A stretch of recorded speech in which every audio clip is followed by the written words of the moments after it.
So some of you may remember, I built this tiny house here, and it took me, well, it's hard to say exactly how long it took me. Depends on how you want to classify it.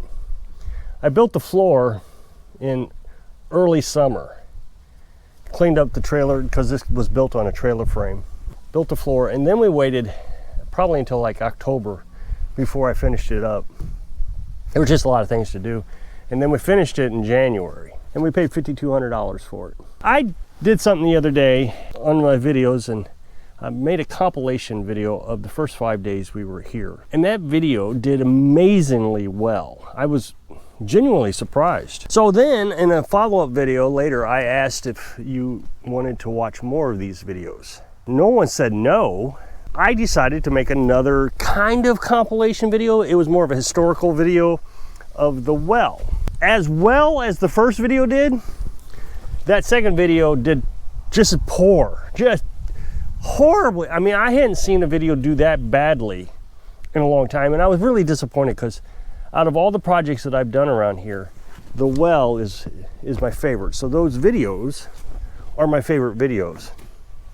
Well, I thought I'd give it another try.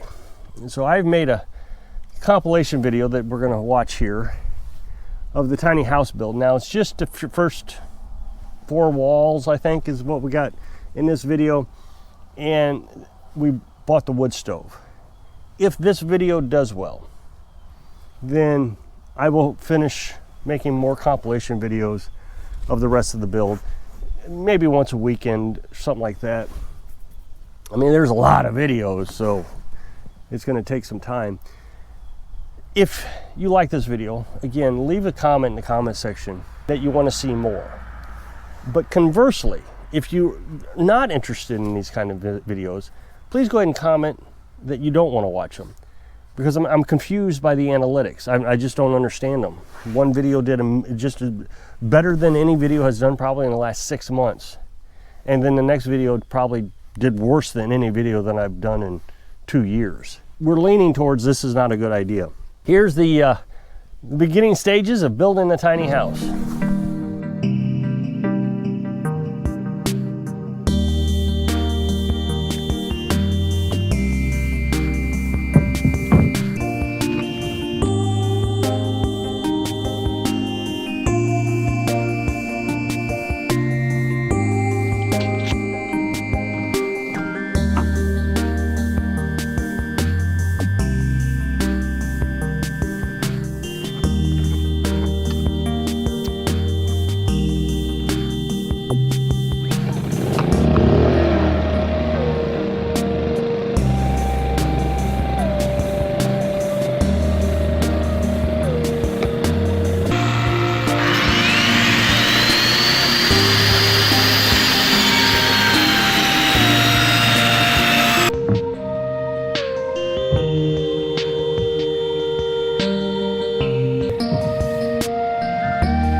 On yesterday's video, you saw me putting the felt house covering on this wall, and then I raised the wall.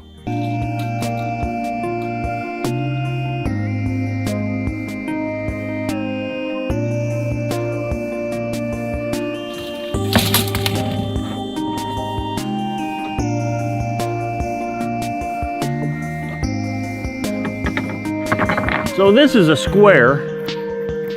It's not really a square, it's kind of an L, but it's a square. It gives you a straight line is what I use it here for. You can put it up against the board here, and that squares this line up, so you can draw your line. That way you only have to make one mark with your tape measure, and then you can just cut that mark.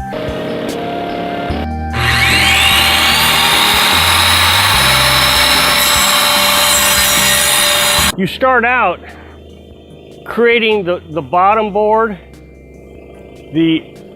and then the outer, upper, and that you create a box. So this box is 12 feet wide and 8 feet high. Well, this box is going to be two boxes actually. This box is going to be 8 feet here and almost another 8 feet here. It's like, I think 11 inches short because of this board right here.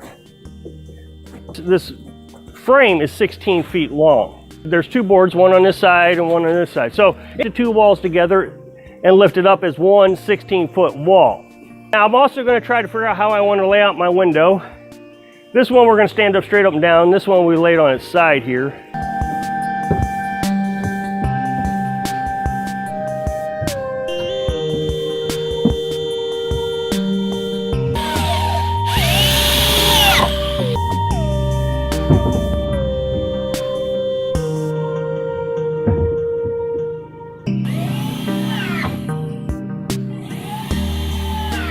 I got the first square done. Now I'll do the same thing over here, minus the window.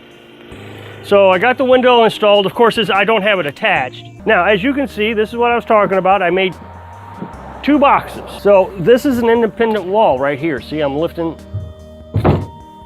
So I've got the north-south wall completed, like that. And then I have the west wall completed here. Well, I said completed, that's not true. I have half of the west wall completed. Because today I'm going to start working on the remainder of this wall.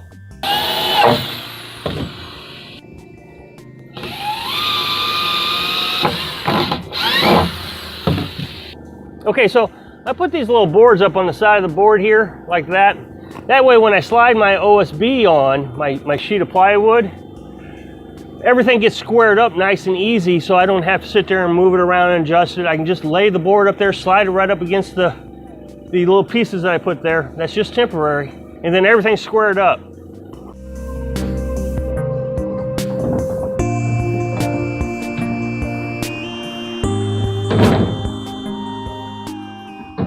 So as you can see, this squared up quite nicely on all the boards that I put there for temporary measure.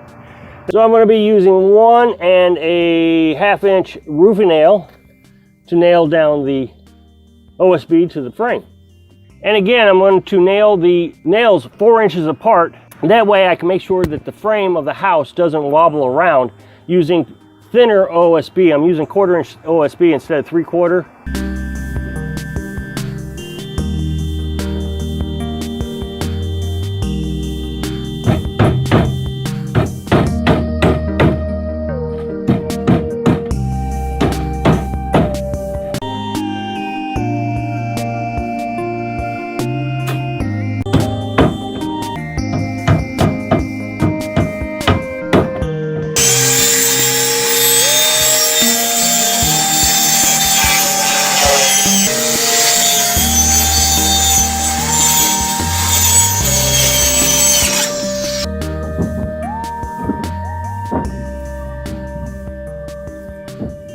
So all now got to do is put on the house wrap.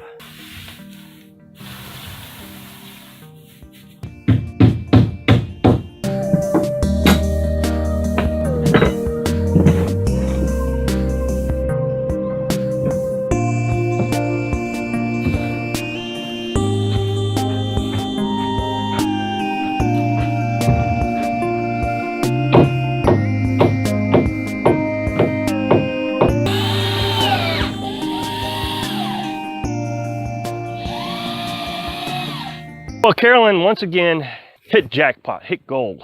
She found this wood stove. It's a used wood stove. The guy said he bought it for $500. I scratched my head on that because everything that I found, it's $700. He said he used it twice, and I'm telling you, it sure does look like he's only used it twice. He recrated it. He still had the crate. I looked at all the gaskets. They're like brand new. Look at it. So you can tell that this thing has not been used very much. So I'm back at the tiny house build again today.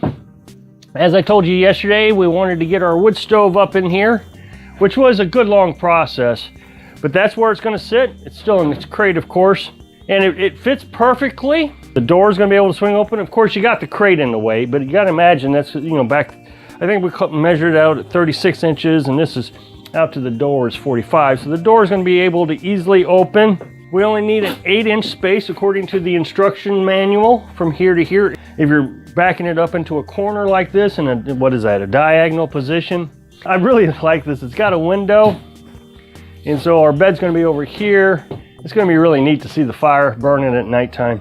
So today, I'm going to get this wall up. I got to cut out this window. Once I get that cut out, then I'll put the OSB on, lay the house wrap on it just like I've been doing, and raise the wall up to close it up. This is the last section of the wall.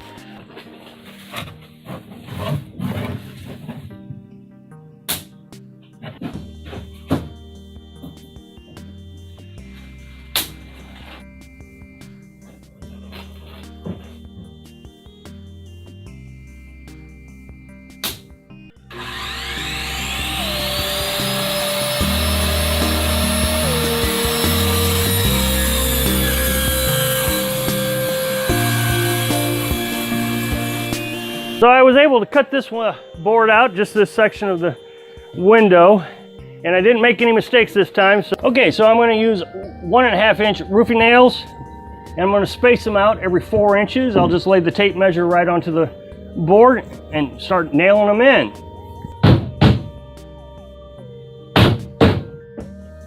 Now, another good reason to use a chalk line is so you can nail into the stud that you can't see. There's a stud here. So I'm going to have to use a chalk line to trace out the stud so I can nail all my roofing nails into that stud.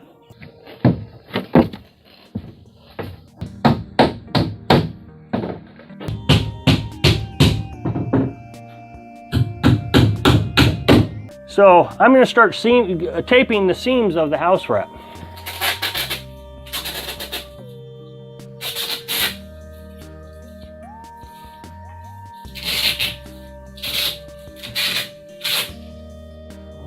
All right, so now it's time to raise the wall.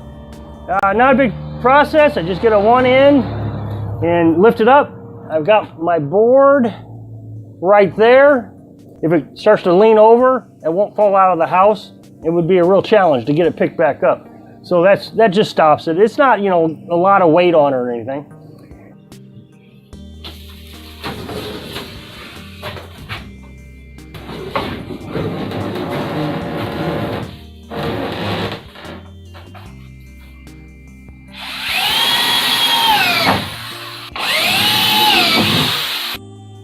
Sorry for the lighting, just no way around it, but the walls are up.